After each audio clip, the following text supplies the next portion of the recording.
Up, come walk with me, Chronicles. You know it always starts in this spot that I train for the birds and the stray baby. That's the baby rabbit. I mean, he looks at me. Him eating grass. I don't even faze him anymore. Yeah, so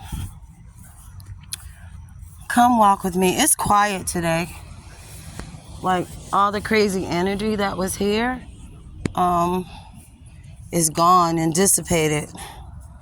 Right? And a surprise energy showed up today. And I'm glad that they did. It's sometimes when you have discourse with people that you meet through other people, I know that a very special person who's a little brother that I met through his brother and his woman that I worked with from 1995. He passed.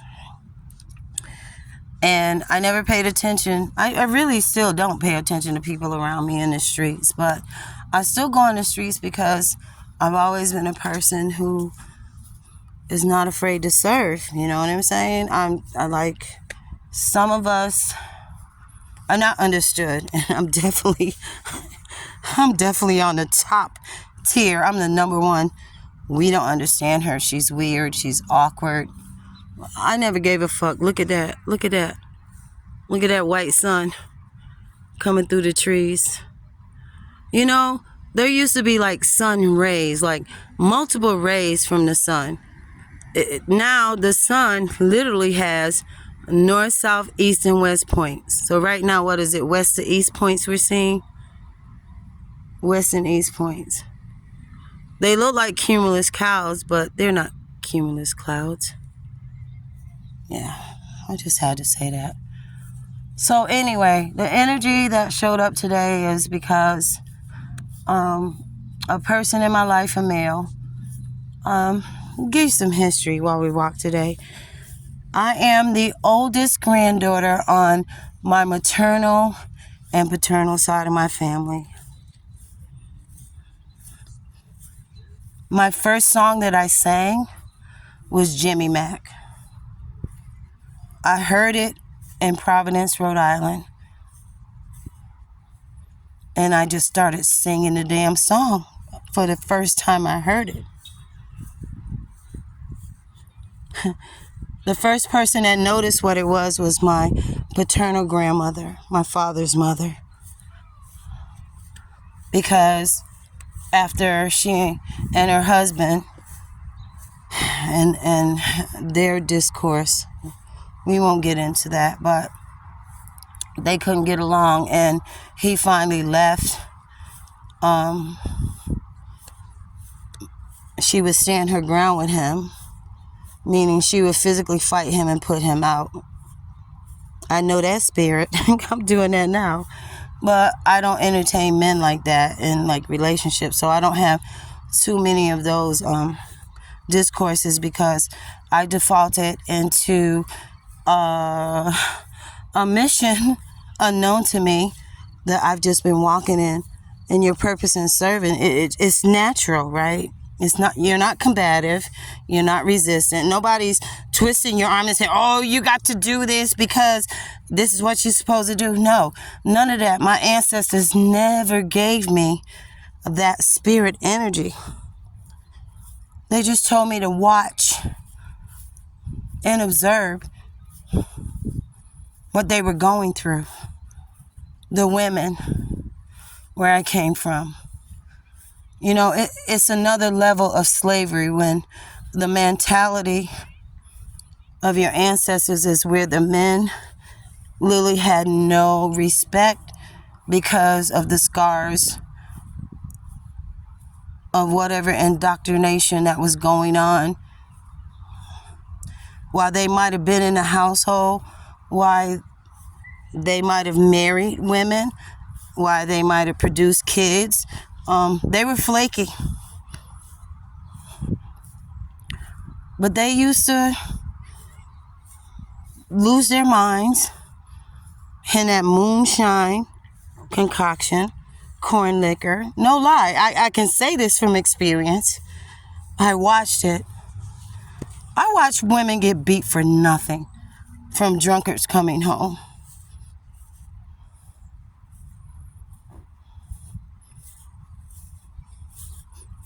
I had to pause on that. I'm feeling my ancestor females, but guess what they did? They didn't tell me to hate men. They used to always say, when I'm like, whomever they were, grandmas, aunties, cousins, except for 2 great aunts, they didn't stand for that. My grandma's 2 older sisters, they didn't go for that.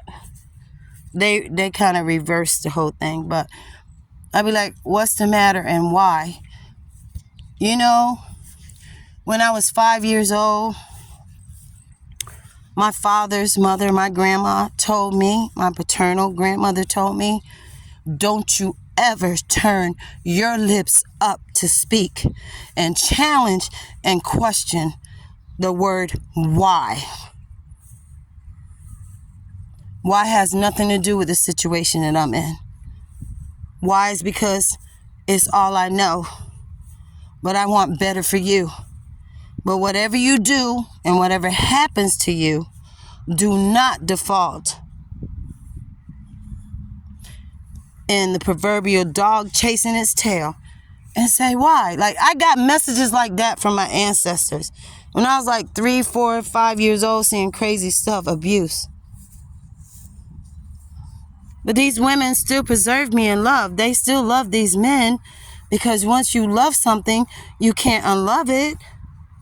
You just have to put it out of your life. But if that same thing that abused you happens to fall short, might be on a sick bed or their deathbed, you can run into that energy then.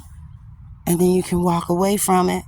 You harbor no ill or no hate, because you love, and you can't unlove what you love.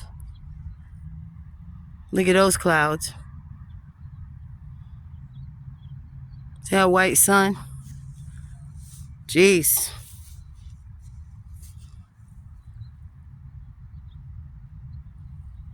Yeah. I'm healing every day from the discourse of my ancestors, because I've just been strange and off, and I was always comfortable with myself. I was the oldest granddaughter on both sides of my family, and I ran behind them ancestors because I was born in 1964, and there were no girls close to me. They were all men. The men protected me. Now, the same men that protected me was doing fuck shit to my grandma, my cousins, my aunties, and everybody else. Oh, I had another trooper, my father's sister, one of them. She was the one that was, handling them men instead of letting them handle her. She was, let me see, 4th born daughter from my paternal grandmother and her husband. But anyway, hanging around my paternal grandma taught me so much stuff, because after her husband's discord and stuff, the last time after 8 kids, and she put him out from handling him out. When I mean handling, I mean, she went down in the mud. She wasn't playing. And I don't blame her. Womanizing. We got children on the side, and I know so much that I shouldn't know.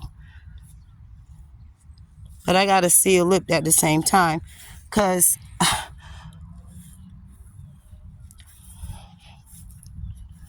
I respect my elders in one sense, but then again, I'm disappointed in something that they did, and the whole trajectory of what was happening to little girls that were 12 and 13 years old. Now tell me, the men and the women went down in the mud to make sure I wasn't one of them little girls when I was in my hometown with my ancestors. But they couldn't protect me from my home. I still ended up enduring it from my own natural father. So the story is, the 12 and 13-year-old girls were getting, how could you say it? Like my grandma used to say when she got pregnant with my mom, you couldn't tell anything, but if you got upset and was walking alone and some 20-ish, 30-ish year old man in the community, drunk, saw you walking on the side of the road, and you thought you could trust him or not trust him and not get in his car, because I believe that we have spidey senses in that sense. But these men could have their way with them. That's what my grandma kept saying. Well, you know, he just had his way with me. I said no, but he had his way with me. I was like, Grandma, he raped you. She was like, no, I shouldn't have been walking alone. I shouldn't have been walking alone. She got beat for walking alone. Trying to tell what happened, and ends up pregnant. And then the ancestors used to pass them on to a peer of their age that was interested in them. See what I'm saying? What I'm saying? What we did to ourselves, because our ancestors just wanted you to do good in your condition, but that was the wrong thing to do. It broke down a lot of households because a lot of 12 and 13-year-old babies were grown-ass men, pedophiles to me. They had women all around them to give it to them, but they were targeting the babies when they were drunk. It wasn't about stupor. You know, I go in every once in a while, and I get really, not here lately, been a long time. But when I was younger and I was drinking and stuff, when I was like in a state of inebriation, all I wanted to do was dance and find, the man around me. I didn't go out hunting no babies. No baby stuff from a male. But that was the way of the world back then. So a lot of our ancestors don't even know how to conceptualize the word rape, because they got in trouble because they walked alone because they were upset and whatever was happening. The man had their way with them and they said no. So what does that mean? If you say no and he had his way with you, you weren't consenting. That's rape. And children were born from that. And then all ancestors would further play Russian roulette with your life, right? After you already been ostracized, whipped for telling, and then they would make you date your peer that had an interest and keep all that hush-hush and try to bamboozle a baby on, hoping that the baby somehow would look like it didn't, not most of the time. And then the elder women in the family, mostly the grandmother's sisters or cousins, would take the baby and raise it. And that's what I'm a product of. I forgave my mom like I forgave my father in his violation of me. I actually did his memorial service when his third wife and daughter just wanted to keep him on a shelf in a urn that I paid for and give him no memorial service. But by the time I was 17 and I moved here, I forgave him. And I actually was trying to piece together a relationship between him and my little brother so that all was not lost, because my father doesn't know the greatness and genius that he missed from me and my older brother, no kids. The brother 3 years younger than me, no kids. My brother after that brother, 1 kid. And the brother, the youngest after that, 2 living and 1 deceased child. So I have 3, 1 son and 2 daughters. How many is that of your family tree?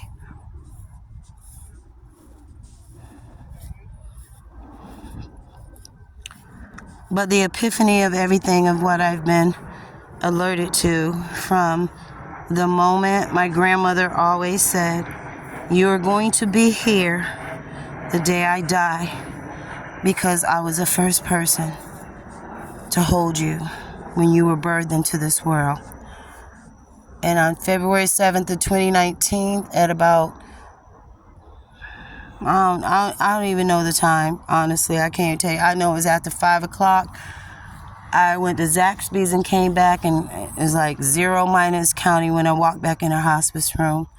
But I instinctively knew how to push her back in whatever chaos that was going on in the room. I put my right ear to her chest.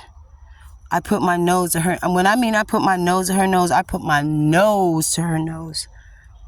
That was my grandma, my mother at the same time. And I inhaled her last breath. And I inhaled her last heartbeat. And since February 7th of 2019, my journey of walking alone began, because I am no longer obligated to the responsibilities of my family. I've served and overserved, and my ancestors are giving me permission to exalt me. And they are holding me and they're protecting me and giving me permission to receive all the messages. Not that I ignored them, but I just didn't have time. So caught up in my mission for them that they kept me in until then, to exalt myself. So I encourage everyone today, let go. Don't look in a mirror. I don't like mirrors. The whole thing with the whole mirror and the reflection thing, I don't know why I never liked them, and I still don't. I have one at my door because sometimes when people are coming in, I can see who's not coming in my door, because I've actually seen people come to my door and the mirror in front of them, there's nothing there. They don't come in my house. I've always been special and different. But now, my walk with my ancestors is confirmation that I've arrived in my awkwardness as I walk in this world. And I'm going to stay isolated on my own, because I don't need any mere mortal that's breathing around me until they're fully vetted, or they can fully vet me. And until then, I can just try to spread a message, and any resistance or energies that are unlike mine, I have to walk away from it, like that of my family. I can't unlove anything I loved. But I am responsible for, at 59 in August soon, taking care of me finally. There's no cradle to grave going on here. That's not the concept of my energy. Peace, people.